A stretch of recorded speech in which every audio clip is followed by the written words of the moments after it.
बिस्मिल्लाहिर्रहमानिर्रहीम, अस्सलाम वालेकुम। वॉइस न्यूज़ में खुशामदीद। मैं हूं हमजा भट्टी।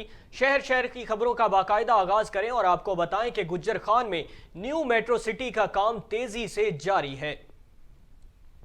न्यू मेट्रो सिटी के इफ्तिताह पर गुज्जर खान की आवाम खुश है, जिसका काम तेज़ी से जारी है। इस मंसूबे में हज़ारों लोगों को रोज़गार के मौके फराहम हो रहे हैं, जिससे मुनाफा हासिल होगा।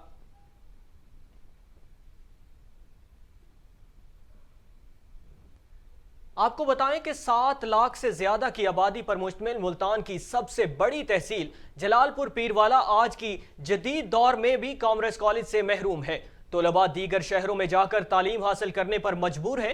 इसी हवाले से मजीद अहवाल जानते हैं वॉइस न्यूज के नुमाइंदे अली हसन से। जी अली हसन, आगाह कीजिएगा, क्या मुश्किलात सामने आ रही हैं तलबा को कॉमर्स कॉलेज में जाने के लिए?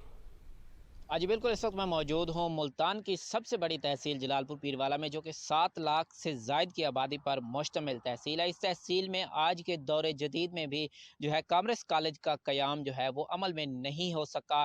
तहसील जलालपुर पीरवाला में 2009 में जो है कॉमर्स कॉलेज की बुनियाद रखी गई थी और 4 दीवारी भी बनाई गई थी, लेकिन 13 साल गुजरने के बावजूद जो है अभी तक कॉमर्स कॉलेज की इमारत जो है तामीर नहीं कराई गई और ना ही हुकूमत और ना ही जो है किसी मुंतखब करदा सियासी नुमाइंदों ने जो है इस पर तवज्जो दी। कॉमर्स कॉलेज की अदम फराहमी के बायस जो है तहसील जलालपुर पीरवाला के तलबा जो कॉमर्स की तालीम जो है हासिल करना चाहते हैं और दूर दराज के शहरों में जो है वो तालीम हासिल करने पर मजबूर हैं और हॉस्टल्स में जो है वो रिहाइश पजीर हैं। जलालपुर पीरवाला के शहरियों और तलबा ने जो है वज़ीर आला पंजाब और मकामी जो सियासी नुमाइंदे हैं उनसे मुतालबा किया है कि जल्द से जल्द जो है कॉमर्स कॉलेज की जो तामीर है उसको मुकम्मल किया जाए, ताकि तलबा जो हैं कॉमर्स की तालीम जो है वो अपने ही शहर में जो है वो हासिल कर सकें। जी अली, बहुत शुक्रिया आपका। आप तफसीलात से आगाह कर रहे थे। खबरों का सिलसिला आगे बढ़ाते हुए आपको बताएं कि दादू में मौसम सरमा का आगाज होते ही सैलाब मुतासरीन की मुश्किलात में इजाफा हो गया है। कई इलाकों से ताहाल पानी की निकासी नहीं हो सकी। सैलाब मुतासरीन का इलाकों में पानी निकालने का अमल अभी तक मुकम्मल नहीं किया जा सका। दादू के सैलाब मुतासरीन का कहना है कि कई माह गुजरने के बाद भी हमारी मदद करने को कोई नहीं आया। बड़े बड़े दावे करने वालों ने दोबारा यहाँ का रुख नहीं किया। मुतासरीन ने अक़वाम मुत्तहिदा समेत आलमी इंटरनेशनल डोनर इदारों से मदद की अपील की है। रहीम यार खान से खबर शामिल करें। रहीम यार खान में मुजरे सेहत खुले घी की फरोख्त धड़ल्ले से जारी है। इंतजामिया भी बासर सेहत दुश्मनों के खिलाफ कार्रवाई करने से गुरेज़ां है। पंजाब फूड अथॉरिटी की गफलत ने रहीम यार खान के शहरियों की जिंदगियों को खतरे में डाल रखा है। घी ड्रम्स में डालकर कम कीमत पर फरोख्त करने का सिलसिला अरूज पर पहुंच गया है। पंजाब फूड अथॉरिटी के सेहत दुश्मन अनासर के खिलाफ कार्रवाई करने के दावे धरे के धरे रह गए हैं। कौमी शहरा पर मुजरे सेहत घी के स्टोर वीडियो मंजरे आम पर आ गई, जिसमें भारी मिकदार में घी के ड्रम्स को देखा जा सकता है, जबकि पंजाब फूड अथॉरिटी कार्रवाई से गुरेज़ां है।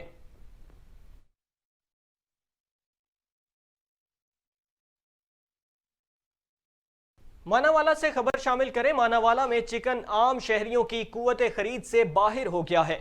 शहरियों ने बढ़ती हुई कीमतों पर इंतजामिया से नोटिस लेने का मुतालबा कर दिया। मजीद जानते हैं हमारे नुमाइंदे मोहम्मद अदनान सुहेल से। जी अदनान, बताइएगा मानावाला में क्या कीमत है चिकन की, कितने में दिया जा रहा है?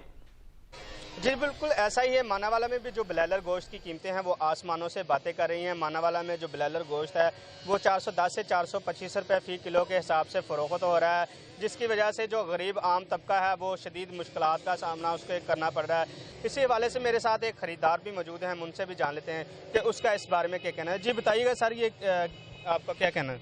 जी बिल्कुल, मैं गोश्त लेने आया था। जब ये कीमत देखी है तो दिल ही नहीं करता लें। इतना महंगा 400 से भी ऊपर हो गया है। पहले 250-300 में होता था, चलो कभी कभार बंदा खा लेता। अब तो महीनों गुजर जाते हैं, मुर्गी खाने कोई तरस गए हैं। काफ़ी देर ही हो गई, हम यही देख रहे हैं, इतना महंगा गोश्त है। अब तो कोई मेहमान आ जाए तभी ये गोश्त लेना पड़ता है, वैसे तो हम ख़रीद नहीं सकते। और मेहरबानी है, हम हुकूमत से गुजारिश करते हैं कि इसकी फिलफोर कीमतें कम की जाएँ, चलो गरीब आदमी इसको ख़रीद कर खा सके। मेहरबानी।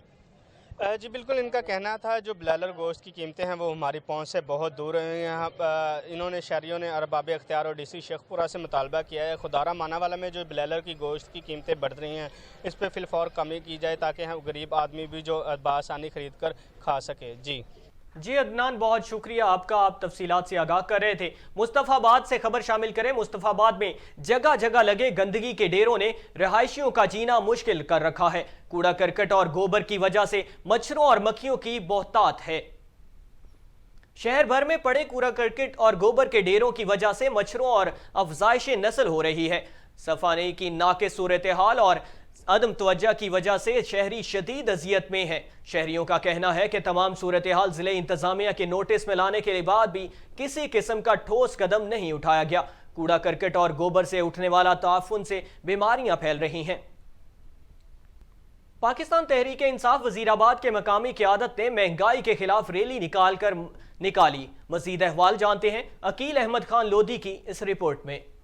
पीटीआई के ज़ेर-ए-तमाम इलेक्शन कराओ मुल्क बचाओ और महंगाई के खिलाफ रैली निकाली गई। रैली की क़यादत सीनियर नायब सदर सेंट्रल पंजाब मोहम्मद अहमद चट्ठा, चौधरी मोहम्मद यूसुफ, मुस्तनसर महमूद शाही, मियाँ मोहम्मद अकरम पहलवान, मोहम्मद खालिद मुगल, मैडम परवीन शेख, बाबू आमिर रजा भट्ट, शहबाज अहमद चीमा, चौधरी अफजल चीमा और दीगर ने की।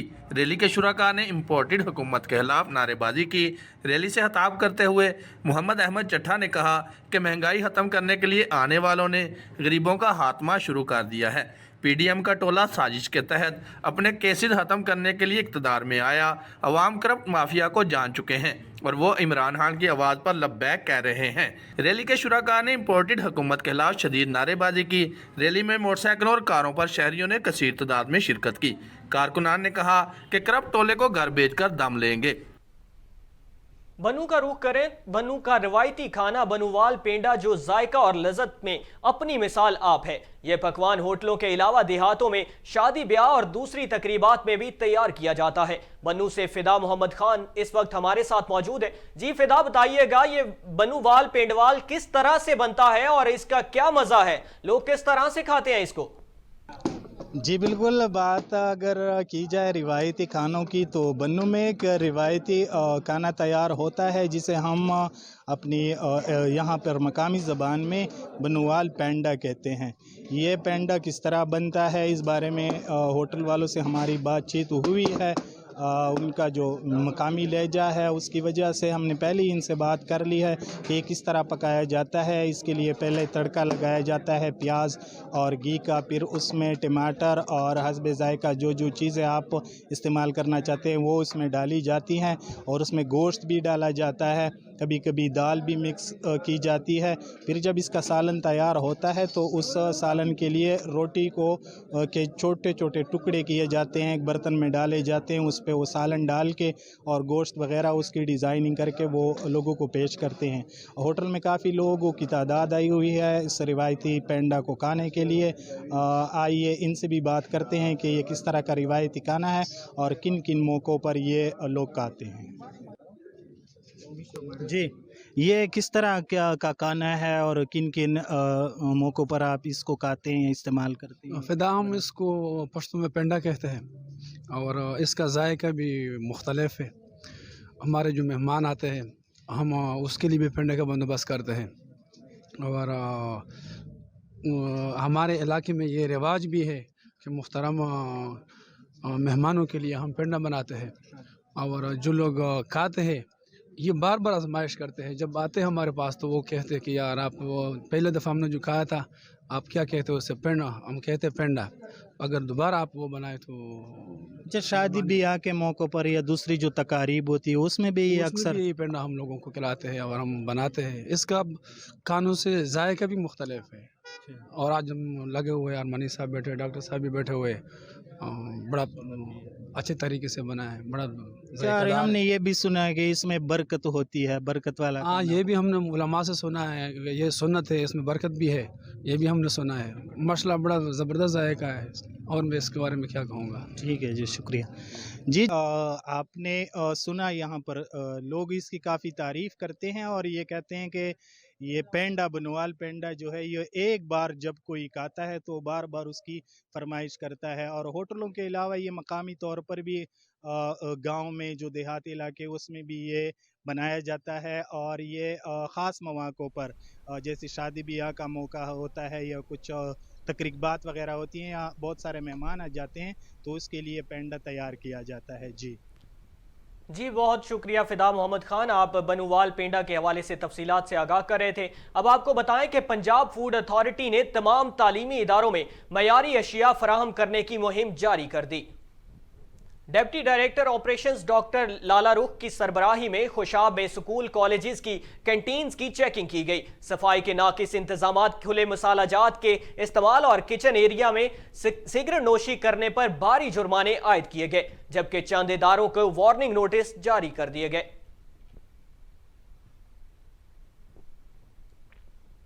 खबर शामिल करें, साग मजेदार होने के साथ साथ सेहत के लिए बहुत मुफीद है। साग के साथ मकई की रोटी और मक्खन हो तो खाने का मजा दुबाला हो जाता है। देखते हैं पत्तों की से वॉइस न्यूज के नुमाइंदे फैसल अली की इस रिपोर्ट में।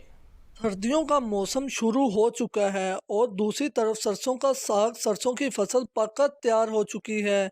सर्दियों के मौसम में सरसों का साग, मक्की की रोटी और मक्खन दस्तरख्वान की जीनत बन जाता है। सर्दी और साग चोलन दामन का साथ है। सर्दी का मौसम शुरू होता है तो कई ज़ायकेदार खाने साथ लाता है। ग़िज़ाइयत से भरपूर सरसों का साग, मक्की की रोटी और मक्खन दस्तरख्वान की जीनत बनता है। सरसों का साग मज़ेदार तो होता ही है, साथ सेहत के लिए भी बहुत मुफीद होता है। साग में बाथू, हरी मिर्चें, पालक को मिलाया जाता है और लकड़ियों की हल्की हल्की आंच पर पकाया जाता है। सरसों के साग को पकाने के लिए 3 से 4 घंटों का वक्त दरकार होता है। सरसों के साग को जब पकाया जाता है तो इसकी भीनी भीनी खुशबू दूर दूर तक जाती है। तिब्बी माहिरीन के मुताबिक साग में कैल्शियम सबसे ज़्यादा होता है। साग को सब्जियों का सरदार भी कहा जाता है। जब साग हल्की हल्की आंच पर पक कर तैयार हो जाता है तो इसे आखिर पर लगाया जाता है देसी घी या मक्खन का तड़का, तो ये बहुत ज़्यादा जायकेदार बन जाता है। सरसों का साग जब पक कर तैयार हो जाता है तो इसे फिर रिश्तेदारों और दोस्त अहबाब को भी तोहफे के तौर पर भेजा जाता है। साग के साथ मक्की की रोटी, चाटी की लस्सी और मक्खन हो तो खाने का मज़ा ही दुबाला हो जाता है। खाने वाला उंगलियां चाटता रह जाता है। कैमरा टीम के साथ फैसल अली, नुमाइंदा वॉइस न्यूज़, तहसील पत्तों की। अब बात करते हैं महंगाई की, तो सब्जियों की कीमतें भी आसमान से बातें कर रही हैं। बढ़ती कीमतों के बायस जहां खरीदार परेशान है तो वहीं दुकानदार भी कम आमदनी का शिकवा करते नजर आ रहे हैं। मजीद जानते हैं लाहौर में मौजूद हमारे नुमाइंदे राना आफ्ताब से। जी राना आफ्ताब, बताइएगा क्या सूरत हाल है? दुकानदार परेशान है महंगाई की वजह से, बताइएगा। जी, लाहौर की मार्केटों में सब्जी की कीमतों में खातिर ख्वाह इजाफा देखने को नज़र आता है। बात की जाए तो मौसमी सब्जियों की, इनकी कीमतों में तो कमी नज़र आती है, लेकिन सब्ज़ मिर्च, प्याज, अदरक और टमाटर की कीमतें आसमान को छू रही है। महंगाई के इस दौर में जहां खरीदार परेशान है वही दुकानदार परेशान है। इस वक्त भी मेरे साथ एक दुकानदार मौजूद है, इनसे बात करते हैं। प्याज मंडी में अदरक, लहसुन, टमाटर, ये चीज़ें बहुत महंगी है। ये व्यापारी जो माल लेके आते हैं ना, आड़ती नहीं बेचते, वो फ़ोन करते हैं ये इतने की चीज़ बिक रही है, वो कहते नहीं बेचनी, हमें मजबूरी लेनी भी पड़ती है। कल प्याज 200 रुपये किलो मंडी से लेकर आए हैं, 200 बेचा है। आज मंडी में 230-40 रुपये किलो, 200 कैसे बेचें? गाहक कह रहा है 200 रुपये दो, 200 रुपये नहीं आ रहा है, मैं खाता 220 रुपये पड़ता, हमें तो 200 कैसे दें? 220 रुपये भी बेच रहे हैं तो नहीं बिक रहा। परेशान है, मसाले बहुत महंगे, अदरक बहुत महंगी है, लहसुन बहुत महंगा है, किस रेट पे बेचे? हम तो खुद बहुत परेशान है, इधर कस्टमर भी, लेने वाला भी परेशान है। सब्जियाँ सस्ती हैं, बस ये 20-30 रुपये किलो सब्जी हैं, मटर है 80 रुपये किलो है, शलजम 20 रुपये किलो है। हुकूमत से ये है कि हुकूमत चीज़ें इजाफा करे, वो प्याज का, ये मसाले का, इसमें तवज्जो दे तो चीज़ें फालतू आए तो हम फालतू बेचें ना। हाँ जी, आपने देखा मेरे साथ इस वक्त एक दुकानदार मौजूद थे, उनसे बात की। उनका कहना है कि जहां कस्टमर्स परेशान हैं वहीं हम दुकानदार भी परेशान हैं। हमें मार्केट से, मंडियों से चीज़ें बहुत महंगी मिलती है, जिस बना पे हम यहाँ पे लाकर चीज़ें महंगी बेचते हैं और इस मंडी रेट्स की वजह से हमारी कस्टमर, हमारी दुकानदारी में बड़ा फ़र्क आता है। यहीं इन्होंने आला हुकाम से रिक्वेस्ट की कि हुकूमत को चाहिए कि इस चीज़ का नोटिस ले कि सब्ज़ियाँ इतनी महंगी क्यों हैं। जी जी आफ्ताब, बहुत शुक्रिया आपका। आप सब्जी फरोश दुकानदारों की मुश्किलात से आगाह कर रहे थे। अब आपको बताएं कि जंग में डिस्ट्रिक्ट आर्चरी एसोसिएशन के ज़ेरे एहतमाम चैंपियनशिप का एहतमाम किया गया। मुख्तलिफ कैटेगरीज में 13 तीरंदाजी के मुकाबले हुए। इस हवाले से रिपोर्ट कर रहे हैं यूसुफ रजा भट्टी। डिस्ट्रिक्ट आर्चरी एसोसिएशन के ज़रिए तमाम मुख्तलिफ कैटेगरीज में 50 से ज्यादा खिलाड़ियों के माबैन तीरंदाजी के मुकाबला जात का एहतमाम किया गया, जिसमें खिलाड़ियों ने जमकर टारगेट बोर्ड पर निशाने लगाए। खिलाड़ियों का कहना था कि अगर इस तरह के इवेंट्स का इनेकाद तसलसल से जारी रहा तो उनकी सलाहियतों में मजीद निखार पैदा होगा। Khawar Shah national archery academy में मुनक्किद होने वाले आज के इस इवेंट में पार्टिसिपेट किया और अल्हम्दुलिल्लाह फर्स्ट पोजीशन हासिल की। हुकूमत को ऐसे इवेंट्स करवाते रहना चाहिए ताकि प्लेयर्स की सलाहियतों को उजागर किया जा सके। चैंपियनशिप में चीफ ऑफिसर खालिकदाद गाड़ा का कहना था कि जंग के खिलाड़ियों की कारकर्दगी काबिल तारीफ है। इवेंट जो है इसको महसूस भी हुए हैं, एंजॉय किया है, और बच्चे और बच्चियां जो है उन्होंने बड़े जज्बे के साथ इसमें जो है वो पार्टिसिपेट किया और बड़ी खुशी की बात है। Member World Baseball Federation Syed Fakhar Ali Shah का कहना था कि आर्चरी में खिलाड़ी ओलंपिक मेडल हासिल करने की सलाहियत रखते हैं। तो ये बड़ा अच्छा स्टेप है जंग में कि जंग में आर्चरी के थ्रू हमने एज ग्रुप का ख्याल रखा है, और इंशाल्लाह अगर इस तरह ये लोग अपनी गेम करते रहे और हमें स्पोर्ट्स में हम इसको और बेस्ट तरीके से परफॉर्म करवाते रहे, और हमारी कोशिश है कि इसको और भी डेवलप किया जाए। अगर होता रहे तो वी फील के ओलंपिक जो हमारा मेडल है इंशाल्लाह इन बच्चों की वजह से आएगा। पाकिस्तान भर में तीरंदाजी की मकबूलियत में तेजी से इजाफा हो रहा है। अगर हुकूमत की तरफ से खिलाड़ियों को सहूलियात मुहैया की जाएं तो खिलाड़ी आलमी सतह पर मुल्क व कौम का नाम रोशन कर सकते हैं। यूसुफ रजा भट्टी, वॉइस न्यूज़, जंग। शहर की खबरें आपने जानी। न्यूज़ स्टूडियो से फिल वक्त इतना ही। मजीद खबरों और अपडेट्स के लिए देखते रहिए वॉइस न्यूज़।